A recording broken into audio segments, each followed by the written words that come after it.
Difficult learning required.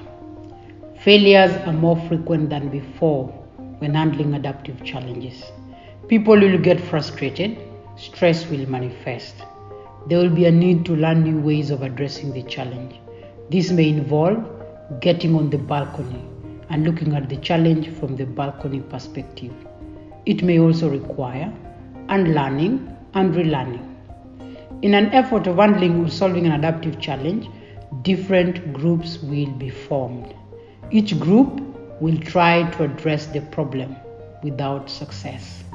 There will be need for joint effort in understanding, analyzing, and coming up with a working solution.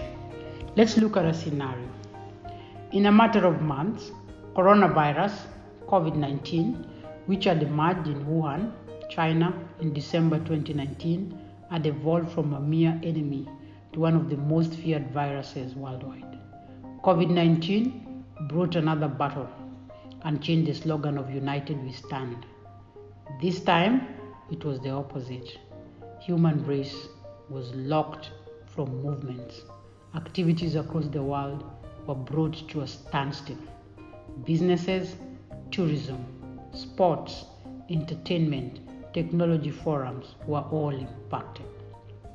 Although scientists have encountered other diseases caused by coronaviruses, such as the severe acute respiratory syndrome, SARS, and the Middle East respiratory syndrome, MERS, they managed to come up with measures to contain the spread.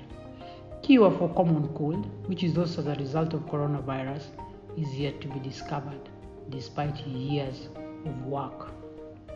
Common cold was forgiving, unlike COVID-19, which has claimed more than 265,000 lives within 5 months, with more than 3.8 million infections. The World Health Organization declared COVID a global pandemic in March 2020. It was time for the governments, medical practitioners, and general population to learn new ways of containing the spread of the virus. Different approaches were implemented by governments. First, it was educating the public on the need to maintain a high level of hygiene by washing hands, using soap and running water, and maintaining social distance. Restricting travels into and out of the country, increasing border surveillance and isolation on arrival of travelers into the countries.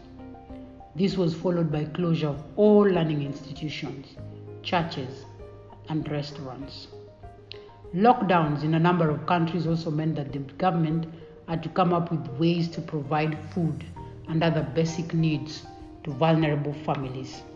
In some developing countries, government had to implement a mechanism of increasing intensive care beds and coming up with emergency response and provision of masks and isolation units.